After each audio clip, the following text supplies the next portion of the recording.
मैं विकास आप सभी का मेरे YouTube channel crack fact Z में स्वागत करता हूं। आशा है आप सभी स्वस्थ होंगे और अच्छे होंगे। जैसा कि आप सभी को पता है कि हमने राजनीतिक विज्ञान के पहले पार्ट की शुरुआत की थी। पार्ट का नाम था शीत युद्ध का दौर। इसकी फर्स्ट पार्ट, सेकेंड पार्ट और थर्ड पार्ट अपलोड हो चुके हैं। डिस्क्रिप्शन में इसका लिंक है, आप वहां से जाकर देख सकते हैं।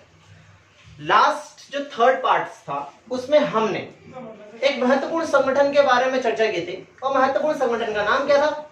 नाटो। नाटो किसने बनाया है? नाटो बनाया है अमेरिका। कब बनाया? 1949 में। कितने देश शुरुआती समय में थे? 12। आज कितने देश हैं? अर्थात ये आज भी बना हुआ है। पहली बात तो ये भी याद ध्यान रखिए। कितने देश है आज के समय में? 30 मेंबर स्टेट आज इसके हैं और जो अभी न्यू स्टेट जुड़ा है वो नॉर्थ मैसेडोनिया। अब जब अमेरिका ने नाटो बना दिया तो अमेरिका ने नाटो बनाने के बाद अंतरराष्ट्रीय बदलाव कैसे आए, सोवियत संघ ने क्या किया, तो इसकी चर्चा हम आज के लेक्चर या वीडियो में करेंगे। तो आइए हम स्टार्ट करते हैं। हमें पता है कि अमेरिका ने क्या बना दिया? नाटो बना दिया। नाटो को बनाने का मेन मोटिव क्या था? ताकि अमेरिका अपने सहयोगी राष्ट्र की सुरक्षा कर सके, और उसने की भी। पर जब नाटो अमेरिका के द्वारा बना दिया गया तो इस चीज की चिंता किसको हुई? इस चीज की चिंता किसको हुई? सोवियत संघ को। सोवियत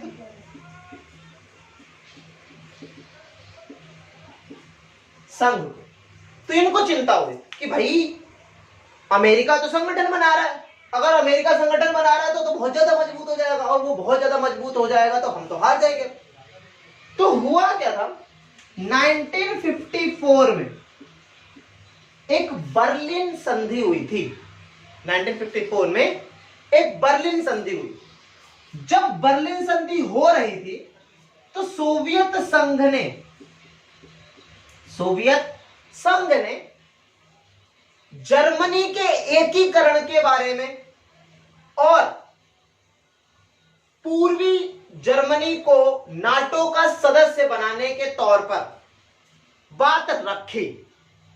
परंतु 1954 में जब बर्लिन संधि चल रही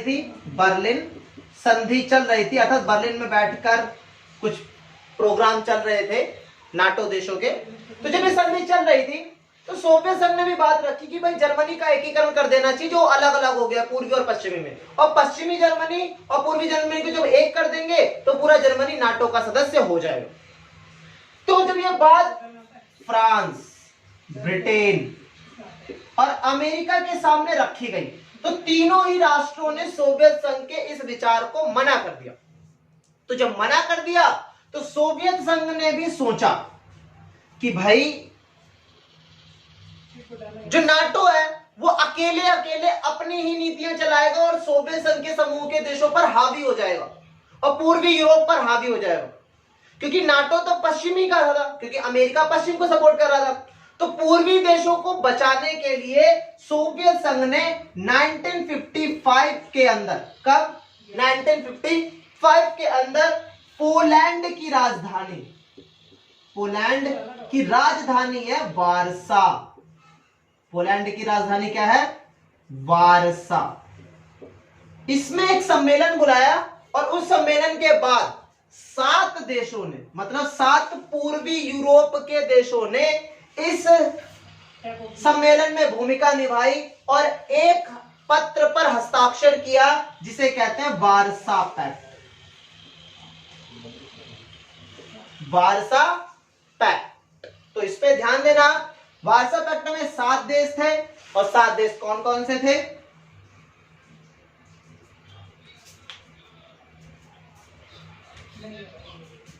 तो इसके 7 देश थे वारसा पैक्ट के अंदर, और 7 देश कौन कौन से थे? अल्बानिया, लिख लेना कॉपियों में, अल्बानिया, बुल्गारिया, चेकोस्लोवाकिया,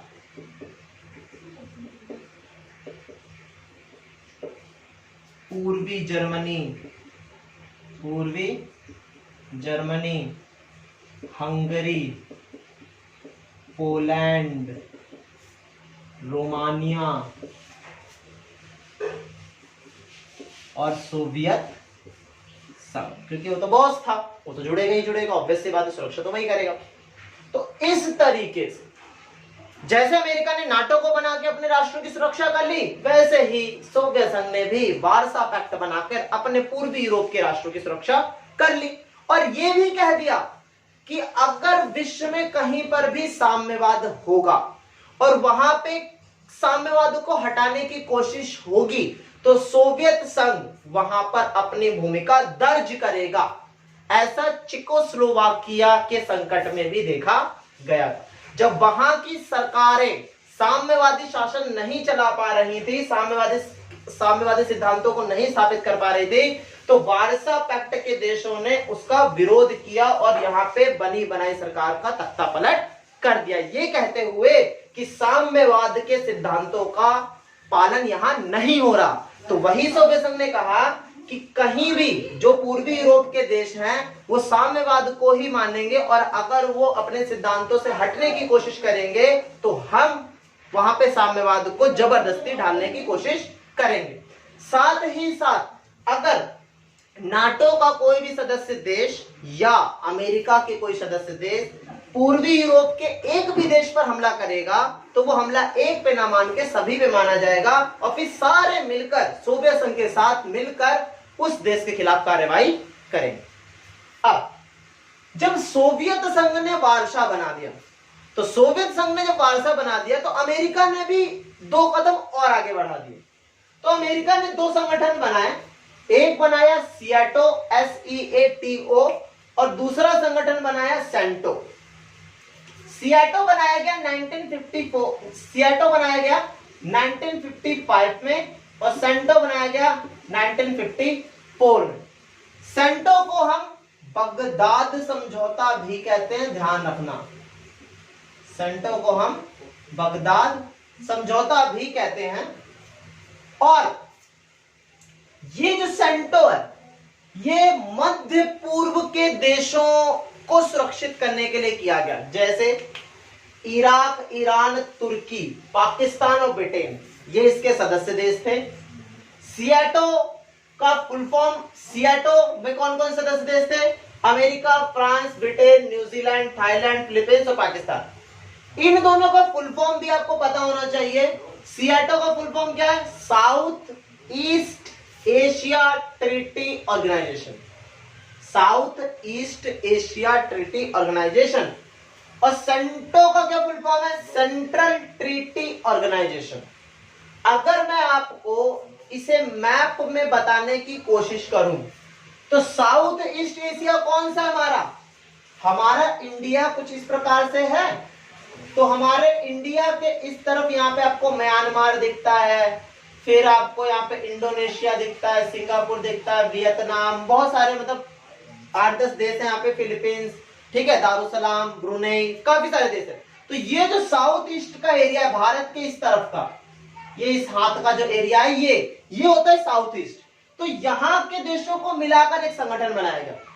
वैसे ही सेंटो, सेंट्रल, मध्य पूर्व कहाँ पे है? जैसे कि आप ये इंडिया, फिर यहाँ पे पाकिस्तान, फिर यहाँ पे ईरान, फिर ये इराक, फिर यहाँ पे ये ऐसे करके स्टेट है, ऐसे करके यहाँ पे रेड सी आता है, एक रेड सी आता है लाल सागर करके।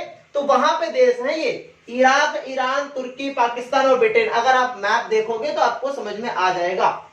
तो इस तरीके से अमेरिका ने सोवियत संघ के जवाब में 2 और नए संगठन बना दिए ताकि पूरे विश्व में अमेरिका अपने सारे देशों को सुरक्षित कर सके और साम्यवाद को हरा सके। अब जब अमेरिका ने 2 संगठन और बना दिए तो सोवियत संघ ने भी कदम उठाया, क्योंकि भाई सोवियत संघ भी शांत तो रहेगा नहीं। तो सोवियत संघ ने भी कदम क्या उठाया? सोवियत संघ ने क्या किया उस समय? यूएसएसआर ने क्या किया? चीन के साथ मिलकर, किसके साथ मिलकर? चीन के साथ मिलकर उत्तरी कोरिया, उत्तरी वियतनाम और इराक के साथ संबंधों को मजबूत करने का प्रयास किया। ठीक है, तो ये जो संगठन है उन सब में आपको सब कुछ याद रखना है, फुल फॉर्म याद रखनी है, सदस्य देशों को याद रखना है, कब बने हैं वो याद रखना है, ठीक है। इसके बाद हम अगले प्रश्न पर चर्चा करते हैं। अगला प्रश्न इससे भी ज्यादा महत्वपूर्ण है, तो देखते हैं कि अगला प्रश्न क्या है। प्रश्न लिख ले। प्रश्न है, बड़े देश छोटे देशों के साथ संबंध क्यों बनाते हैं? बड़े देश छोटे देशों के साथ संबंध क्यों बनाते हैं? बड़े देश छोटे देश के साथ संबंध क्यों बनाते हैं? महत्वपूर्ण प्रश्न है, 6 मार्क्स का प्रश्न है। First term, pre board, mock test, CBSE के जो बोर्ड एग्जाम्स होते हैं उनमें भी काफी बार ये पूछा जा चुका है। प्रश्न का उत्तर कैसे लिखोगे? ये तो हो गया प्रश्न, उत्तर कैसे लिखो? एक बात मैं आपको समझा देता हूं, प्रश्न आना और उत्तर आना कोई कला नहीं है, मेन कला है आप उसको कॉपी पे उतारते कैसे। आपने कई बार देखा होगा या कई बार सुना भी होगा कि आपको प्रश्न तो आता है, आंसर भी आता है, पर आपने जिस तरीके से उसे प्रदर्शित किया, जिस तरीके से उसे लिखा, मैडम या टीचर्स को पसंद ही नहीं आया। और आपको लगता है कि भाई मैंने तो जितना याद किया था मैंने उतना लिख दिया, पर आपको नंबर उतने मिले ही नहीं जितना आप चाहते थे। तो ध्यान रखने वाली बात यह है कि आंसर को लिखने के तरीके भी पता होने चाहिए। तो मैं आपको बताऊंगा कि इस आंसर को लिखना कैसे है। पढ़ना तो एक अलग फैक्टर है, लिखना कैसे, तो कैसे लिखोगे? मैं जैसा जैसा बोलूंगा वो परिभाषा का ही एक रूप होगा, तो आप उसको कॉपीज में नोट डाउन कर लेना। लिखोगे, बड़े देश चाहे कितने भी बड़े क्यों ना हो जाएं, वे अपनी समस्त जरूरतों को अपने सीमित संसाधनों के जरिए पूरा नहीं कर सकते, क्योंकि कोई भी देश संसाधनों में परिपूर्ण है ही नहीं। इसीलिए उसे अपनी जरूरतों को पूरा करने के लिए किसी न किसी छोटे देश या सहयोगी राष्ट्र की जरूरत होती है। इसीलिए बड़े देश छोटे देशों के साथ अपने हित के लिए, अपने निजी हित के लिए संबंध बनाते हैं, जो निम्नलिखित प्रकार से है। ये पहले आप भूमिका बनाओ। निम्नलिखित प्रकार से है के बाद पॉइंट्स में आंसर दोगे। इसमें पहला पॉइंट आता है महत्वपूर्ण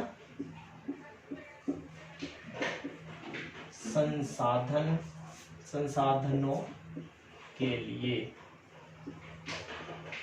महत्वपूर्ण संसाधनों में क्या क्या आ सकता है? खनिज, तेल, लोहा, इस्पात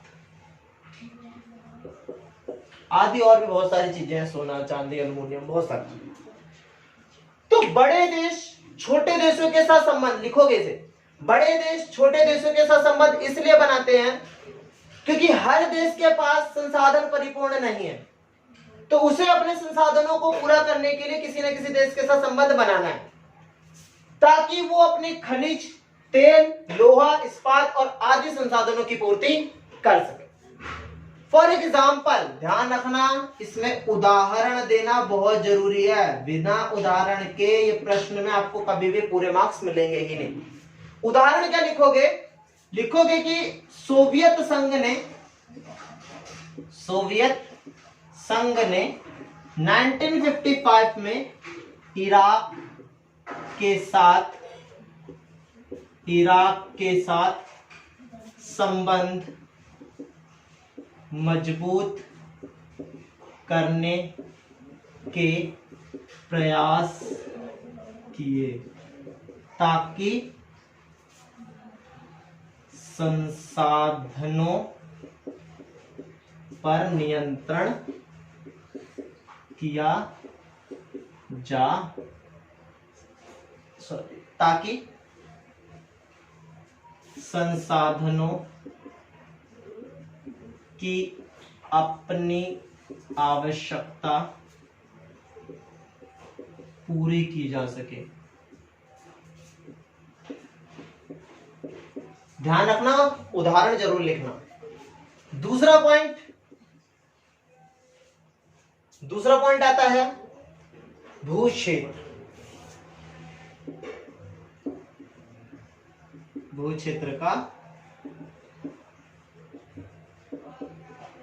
क्षेत्र का इस्तेमाल। बड़े देश हालांकि बहुत बड़े होते हैं, तो बड़े देश अपने भू क्षेत्रों का इस्तेमाल ज्यादा नहीं करते। किन कार्यों के लिए? बड़े देश अपने भू क्षेत्रों का इस्तेमाल सैन्य रूप से ज्यादा नहीं करते, सेना के प्रशिक्षण के रूप में ज्यादा नहीं करते। वे क्या करते हैं, अगर सेना का उपयोग करना है तो अपने भू क्षेत्र का इस्तेमाल ना करके अपने सहयोगी राष्ट्र के भू क्षेत्र का इस्तेमाल करते हैं। और अगर अपनी सेना की प्रैक्टिस करनी है, प्रशिक्षण करनी है, तो वो अपने भू क्षेत्र का इस्तेमाल ना करके किसी दूसरे के क्षेत्र के भू क्षेत्र का इस्तेमाल करते हैं जो उनका सहयोगी राष्ट्र है। जैसे अमेरिका, उदाहरण लिखोगे इसमें, अमेरिका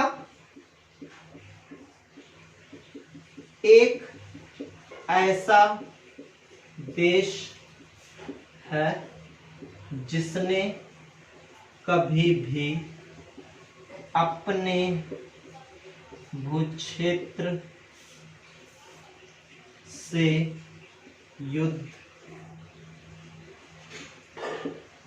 नहीं लड़ा। मतलब अमेरिका एक ऐसा देश है जिसने कभी अपने भूक्षेत्र से हमला नहीं किया किसी देश पे। अगर उसे किसी भी देश पर हमला करना होता है, फॉर एग्जाम्पल मैं आपको देता हूं इसी में, अभी आप हाल फिलहाल वर्तमान समय में सुनते हो कि अमेरिका और चीन में तीसरा विश्व युद्ध हो सकता है। तो अगर मान लो कि युद्ध हो जाता है तो ऐसा नहीं है कि अमेरिका अपने देश में रखी हुई मिसाइलें वहां से लॉन्च करेगा, नहीं।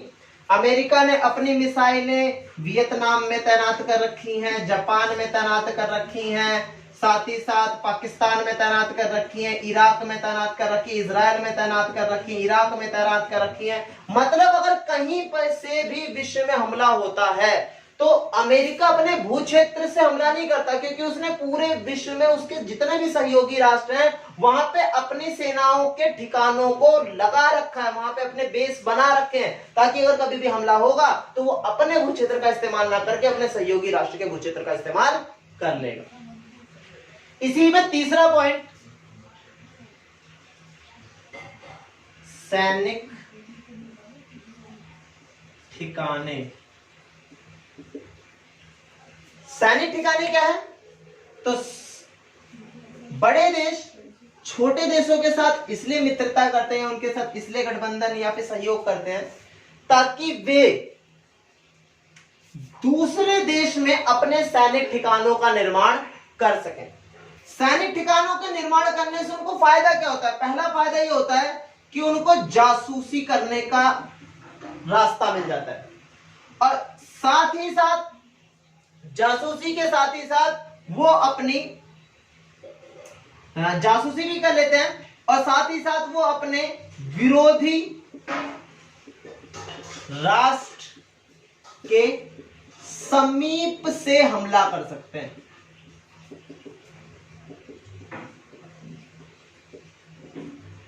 क्या कर सकते हैं? एक तो जासूसी कर सकते हैं और दूसरा विरोधी राष्ट्र के बिल्कुल पास से हमला कर सकते हैं और उसको तबाह कर सकते हैं।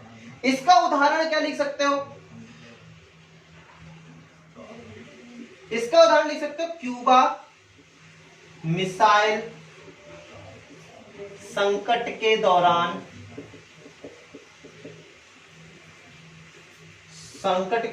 सोवियत संघ ने क्यूबा को अपना सैनिक अड्डा बना लिया।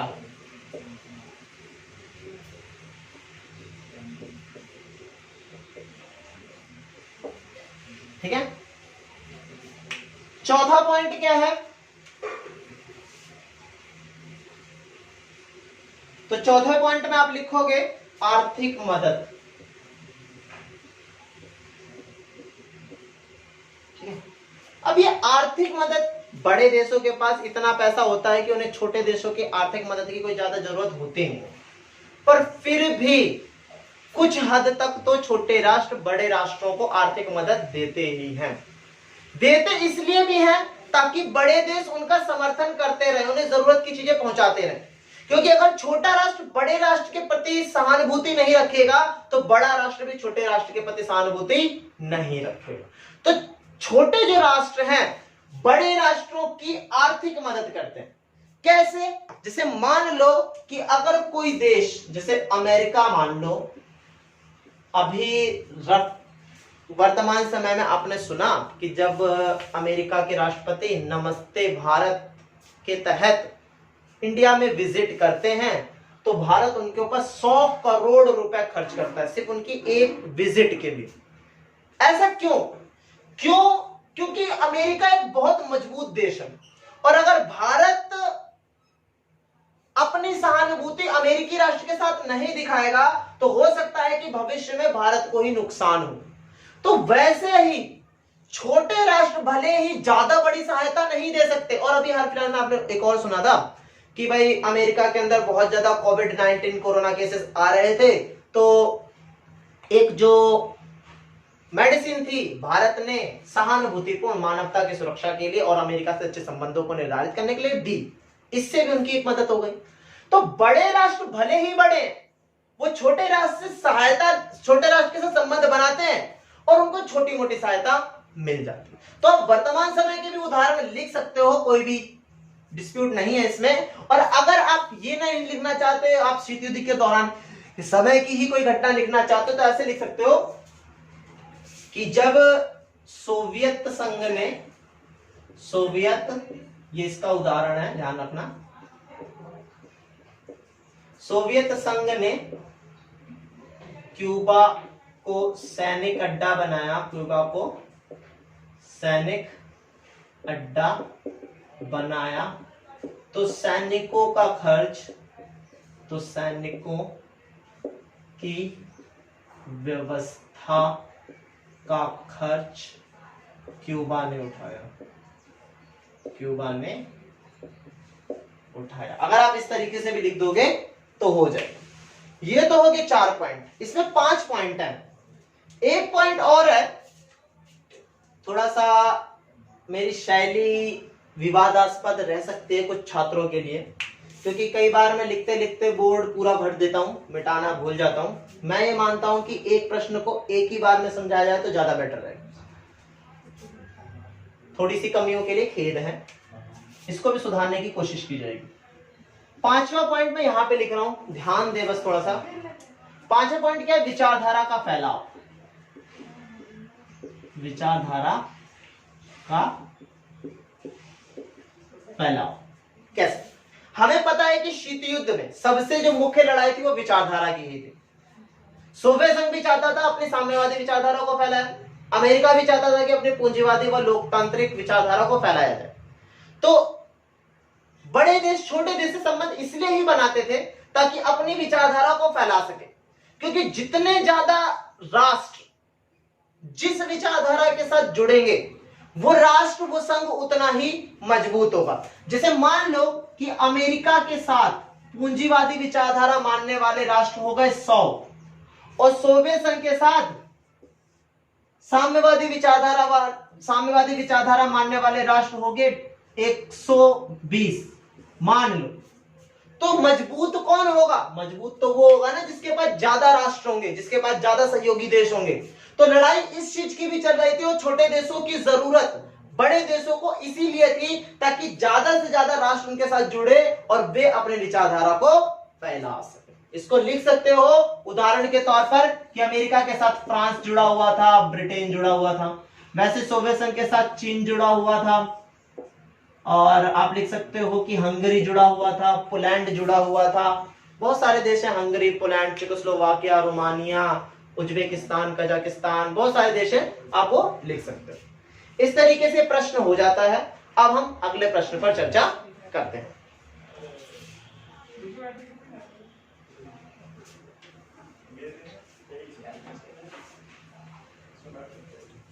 तो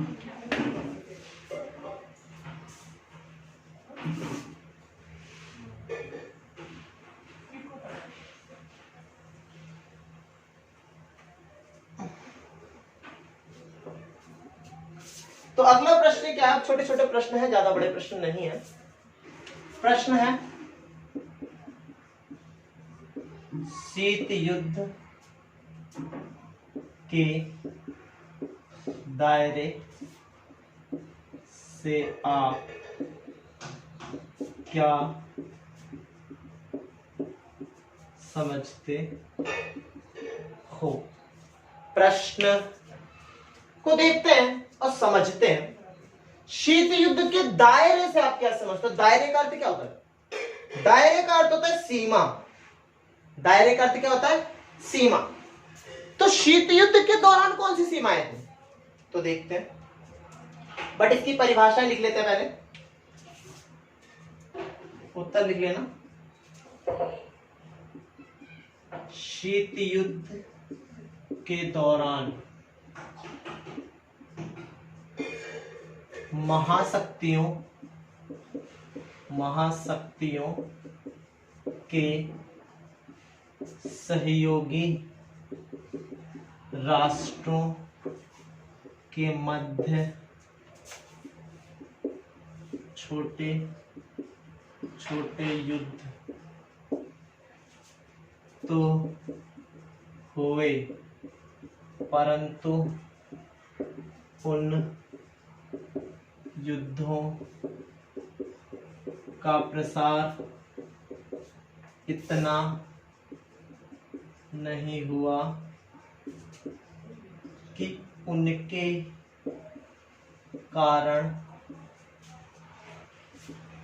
महाशक्ति देश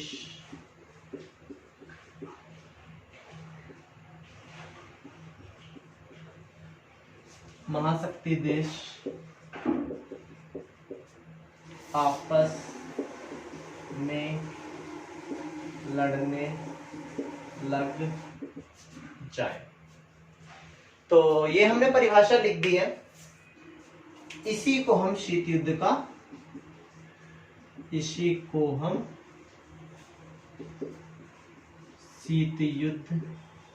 का दायरा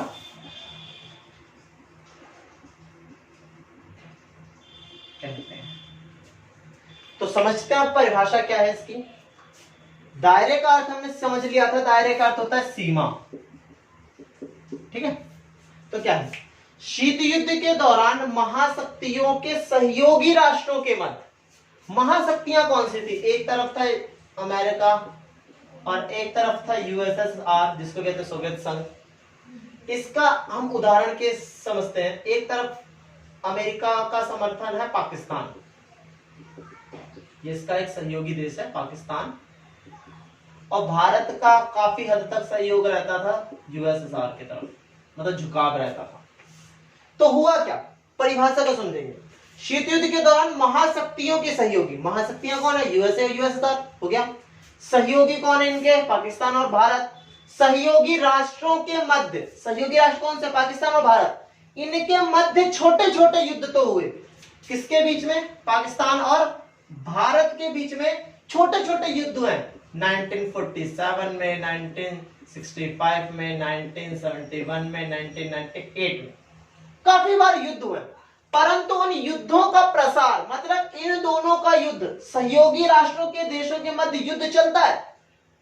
पाकिस्तान को सपोर्ट पीछे से किसका मिलेगा, यूएसए का मिलेगा। भारत को किसका सपोर्ट मिलेगा, यूएसएसआर को मिलेगा। मतलब ये दोनों पर्दे के पीछे लड़ ये भी रहे, पर ये पर्दे के पीछे होकर लड़ रहे।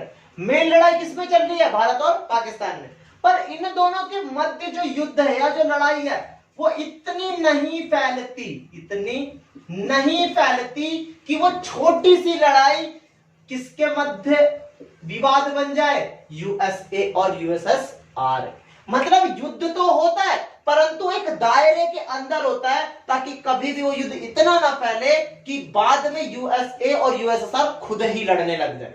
ऐसे युद्धों की स्थिति को ही शीत युद्ध के दायरे, अर्थात युद्ध में जब भी ऐसी स्थिति बनी रही, उसको शीत युद्ध का दायरा कहा गया। उदाहरण के लिए आप लिख सकते हो 1950 से 53 53 कोरियाई युद्ध, 1958 से 62 बर्लिन का संकट, बर्लिन का युद्ध और 1960 का दशक, कांगो संकट। तो ये तीनों उदाहरण के तौर पर आप लिख सकते हो। इसके बाद अगले प्रश्न को देखते हैं। अगला प्रश्न 1 नंबर का है, छोटा सा, ये 2 नंबर में आता है। सिर्फ आपने अगर परिभाषा लिख दी तो आपको पूरे मार्क्स नहीं मिलेंगे, आपको उदाहरण भी लिखना पड़ेगा, ध्यान रखना इस बात।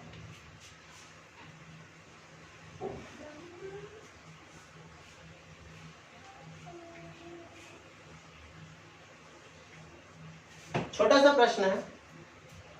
प्रश्न ये है कि भारत ने किस राष्ट्र में युद्ध को पूर्ण तरीके से समाप्त करने में भूमिका निभाई? भारत ने किस राष्ट्र में युद्ध को पूर्ण रूप से समाप्त करने में भूमिका निभाई? तो उत्तर बहुत छोटा सा है, कोरियाई युद्ध। अभी आपने देखा था ना 53 से लेके 50 से लेके 53 तक चला था ये। और भूमिका किसने निभाई थी भारत की तरफ से? भारत की तरफ से भूमिका निभाई थी प्रधानमंत्री पंडित जवाहरलाल नेहरू।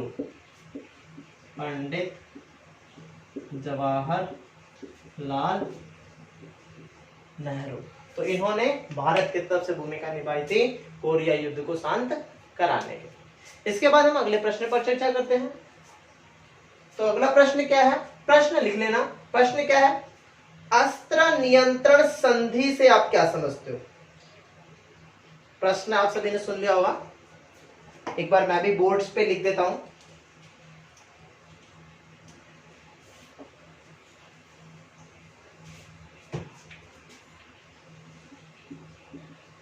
अस्त्र नियंत्रण संधि से आप क्या समझते हो? अस्त्र नियंत्रण संधि से आप क्या समझते हो? एक बात ध्यान रखना है, यह प्रश्न 2 तरीके से भी आ सकता है, और करके भी आ सकता है। निशस्त्रीकरण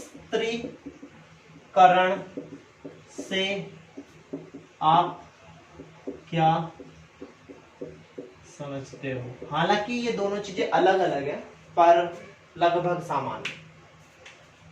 अस्त्र नियंत्रण क्या है? अस्त्रों के ऊपर नियंत्रण। और निशस्त्रीकरण क्या है? नी मतलब होता है नहीं, नी मतलब होता है नहीं, शस्त्रीकरण मतलब शस्त्र, मतलब शस्त्र को पूरा होना ही नहीं चाहिए, शस्त्र को पूरा समाप्त ही कर देना चाहिए। तो जब हम अस्त्र नियंत्रण की बात करेंगे तो सिर्फ अस्त्रों पर नियंत्रण करना है, उस पर रोक लगाने की कोशिश करनी है। बट जब हम निशस्त्रीकरण की बात करेंगे तो वो हथियार जिसको रोकना नहीं, उसको पूरा खत्म ही करना बहुत जरूरी है। ठीक है, तो हम समझते हैं कि क्या है ये और इसकी जरूरत और अहमियत शीत युद्ध के दौरान क्या थी और आज के समय में क्या है। तो हमें पता है कि शीत युद्ध की शुरुआत कब हुई थी? 1945 में हुई थी। 1945 में शीत युद्ध के शुरू होते ही यूएसए और यूएसएसआर, शीत युद्ध के शुरू होते ही यूएसए और यूएसएसआर दोनों ही राष्ट्रों ने अपनी ताकत का प्रदर्शन करने के लिए बहुत सारे हथियारों का निर्माण शुरू कर दिया। जब बहुत सारे हथियारों का निर्माण इन्होंने शुरू कर दिया तो शुरुआत में तो इनको भी ऐसा लगा कि भाई हम जितने ज्यादा हथियार बनाएंगे हम उतने ही ज्यादा मजबूत होंगे और सामने वाले को उतने ही ज्यादा डरा पाएंगे और हरा भी पाएंगे। शुरुआत में चीजें चलती रही दोनों ही राष्ट्रों की तरफ से। परमाणु बम भी बनाया गया। हथियारों में कौन कौन से बम मेन जो समझे जाते हैं, एक है परमाणु बम, दूसरा है जैविक और तीसरा है रसायन। जैसे कि आप समझ सकते हो परमाणु बम तो आप जानते ही हो, न्यूक्लियर। जैविक बम कैसे होते हैं? जैविक बम होता है वायरस। और रासायनिक बम कैसे होते हैं? केमिकल। केमिकल कैसे? जैसे कि आपने कई बार देखा होगा कि आपने कभी अपनी लाइफ में अगर लालटेन जलाया तो जो कैरोसिन आप डालते हो, जो मिट्टी का तेल उसमें डालते हो और ऊपर से बत्ती जला देते हो, तो वो भी क्या होता है? केमिकल ही होता है। और उसको जलाने के बाद अगर आप बोतल किसी पर फेंक कर मारो तो वो क्या हो जाएगा? ब्लास्ट हो जाएगी। तो वो भी एक बम का ही काम करते हैं। जैसे कि आपने कई सारे जो हमारे नक्सली हैं, आतंकवादी ऐसा यूज करते हैं, इनका पेट्रोल बम कहते हैं इनको। वैसे ही वायरस, वायरस क्या है? जैसे कि आप जूझ ही रहे हो कोरोना वायरस से, तो बहुत सारे लोग ये मानते हैं कि ये चाइना की वुहान लैब से निकला है। लैब में क्या है? वायरस था। तो वायरस ऐसा कोई भी जैविक हथियार, क्योंकि ये कीटाणु है, जिंदा एक परजीवी है, तो अगर कोई वायरस के रूप में विश्व में तबाही मचाता है तो उसको भी एक हथियार ही माना जाता है। तो यहां पर कह रहे हैं परमाणु हथियार, जैविक हथियार, रासायनिक हथियार। तो जब अमेरिका और सोवियत संघ के बीच हथियारों की ताकत का प्रदर्शन किया गया, अपनी अपनी ताकत का प्रदर्शन करने लगे, तो इन्होंने ऐसे बहुत सारे हथियारों का निर्माण कर लिया। एक समय के बाद, कब? जब समय बीत गया, और समय बीतने के बाद जब 1960 का समय आ गया, दशक आ गया, तो यूएसए और यूएसएसआर को कुछ चिंताएं होने लग गई कि भाई चिंताएं क्या? पहली चिंता तो ये कि इतने ज्यादा हथियारों का निर्माण कर लेने के कारण दोनों ही राष्ट्र एक दूसरे के हथियारों का सही अंदाजा नहीं लगा पा रहे थे। कैसे? मान लो कि अगर यूएसए कहता है कि मेरे पास तो 500 परमाणु बम है, तो यूएसएसआर क्या करेगा? वो तो ये सोचेगा कि भाई अगर इनके पास 500 है हम तो 1000 बनाएंगे। तो यूएसएसआर कितने बना देगा? 1000 बना देगा। वैसे जब यूएसएसआर अमेरिका को बताएगा कि मेरे पास 1000 है, तो यूएसए बोलेगा हम तो इनसे भी ज्यादा बनाएंगे, तो ये कह देगा हम 2000 बना रहे। ऐसे ही ये निर्माण चलता रहा। मतलब हथियारों का निर्माण रुका नहीं, लगातार चलता रहा। और कोई भी राष्ट्र एक दूसरे के हथियारों को लेकर पूर्ण तरीके से निश्चिंत नहीं रह सकता था कि किसके पास कितना है, इसीलिए बनते चले जा रहे थे। तो चिंता यही थी कि अगर इतने सारे हथियार बन जाएंगे तो एक बहुत बड़ी चुनौती विश्व के सामने आ जाएगी। दूसरी समस्या यह भी थी कि जो ये हथियार हैं ये क्या होते हैं? ये होता है टेक्नोलॉजी। क्या होता है? ये होती है टेक्नोलॉजी। और जब टेक्नोलॉजी होती है वो कभी भी खराब भी हो सकती है। भाई अब पंखा है, टीवी है, टेलीफोन है, बहुत कुछ है, ये सब टेक्नोलॉजी का ही एक हमारे सामने रूप होता है। कई समय तक तो चलती भी रहती है, कभी खराब भी हो जाती है। तो परमाणु बम, जैविक बम, मिसाइल, रॉकेट, ये सब भी तो एक टेक्नोलॉजी ही है। और मान लो कि अगर ये कहीं रखा हुआ हो, किसी जगह पर इसको स्टोर करके रखा हो सुरक्षित तरीके से, बट टेक्नोलॉजी खराब होने की वजह से वो चल जाए, तो क्या होगा? वो जो क्षेत्र है वो तबाह हो जाएगा। और हो सकता है कि उसके तबाह होने से पूरे विश्व को एक बहुत बड़े संकट से जूझना पड़े। इसका मैं आपको एग्जांपल देता हूं। रूस के अंदर एक जगह है, रूस के अंदर एक जगह है चेरनोबिल। एक जगह है चेरनोबिल। यहां पर सोवियत संघ ने या रूस ने एक बहुत बड़ा न्यूक्लियर पावर प्लांट लगाया, पर हुआ क्या? सारी सुरक्षाओं के बाद भी इस चेरनोबिल पावर प्लांट के अंदर ब्लास्ट हो गया, और वो भी न्यूक्लियर पावर प्लांट पे जहां पे न्यूक्लियर रखा हुआ था। और आज भी यहां की स्थिति सुधरी नहीं है। अर्थात ये आने वाले दशकों, सदियों तक इसकी स्थिति वैसी की वैसी ही बनी रहेगी। जबकि ये हमला किसी ने किया नहीं, बस तकनीक की थोड़ी सी कमी और थोड़ी सी समझ ना होने के कारण या थोड़ी सी ध्यान ना रखने के कारण इतना बड़ा घटना हो गया। तो वही चीज यहां पर भी सोची जा रही थी कि जो हथियार है वो एक टेक्नोलॉजी है, और अगर वो गलती से अपने आप ही चीजें खराब हो जाए, शॉर्ट सर्किट हो जाए, चल जाए, तो फिर उसकी जिम्मेवारी कौन लेगा और उसका नुकसान कैसे सहा जाएगा।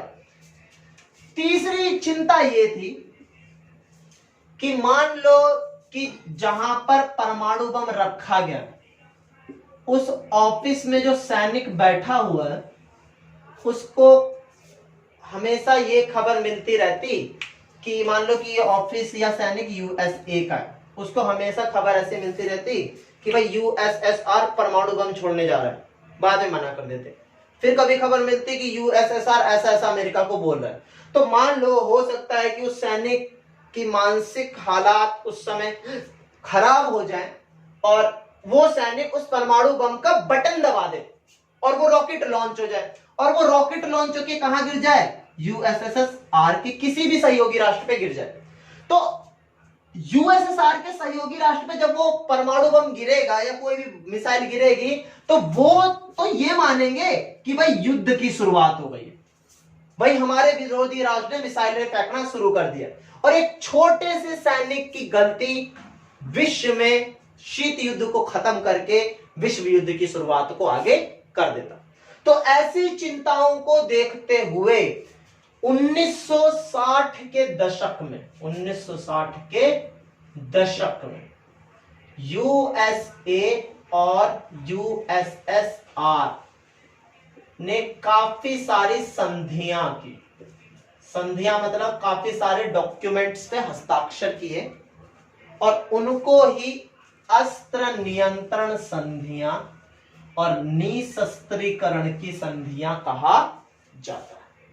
अब कौन कौन सी संधियां हैं हम उसको लिखेंगे, और ये संधियों की फुल फॉर्म्स हैं हम उसको देखेंगे। और ये जो फुल फॉर्म्स हैं वो कई बार पेपरों में आती हैं, तो इस बात का ध्यान रखना कि आप इन फुल फॉर्म्स को लिख लेना और याद भी कर लेना।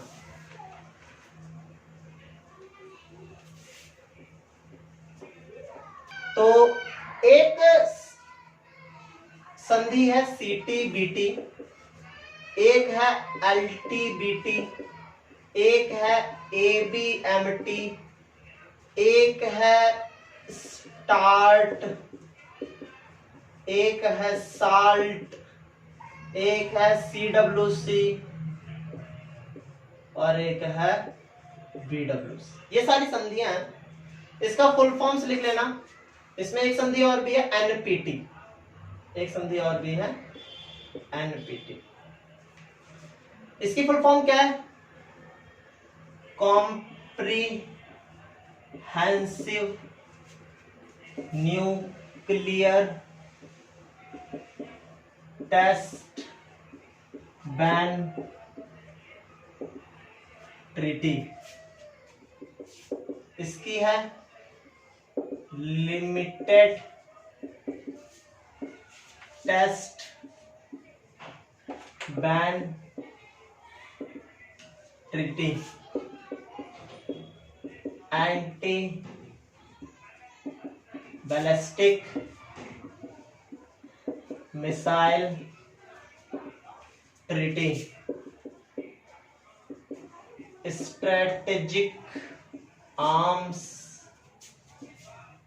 Reduction task. Strategic arms limitation treaty. Non nuclear proliferation treaty. Chemical weapon convection, biological weapon convection. इनके बस आप फुल फॉर्म से याद कर लेना, बहुत है। और सबसे इंपॉर्टेंट है सीटीबीटी की फुल फॉर्म, एनपीटी की और एलटीबीटी और एवीएमटी की, ये चार बहुत ज्यादा महत्वपूर्ण है। एक बात बस ये ध्यान रखने वाली बात ये है, ये जो दो संधियां हैं, ये दो संधियां निशस्त्रीकरण की, ध्यान रखना बस। ये दो संधियां निशस्त्रीकरण की और ये 4-5 संधियां हैं अस्त्र नियंत्रण की। तो इस बात का बस ध्यान रखना, ये निशस्त्रीकरण की संधियां सीडब्ल्यूसी, बीडब्ल्यूसी और एनपीटी, साल्ट, स्टार्ट, एबीएमटी, एलटीबीटी, सीटीबीटी, ये सब अस्त्र नियंत्रण संधियां। तो आज की कक्षा में इतना ही। पुराने जितने भी पार्ट हैं वो आप देखिए, डिस्क्रिप्शन में उसका लिंक दे रखा है, ताकि आपको वीडियो को समझने में और भी ज्यादा आसानी हो। तो सभी को नमस्कार, सभी को गुड बाय।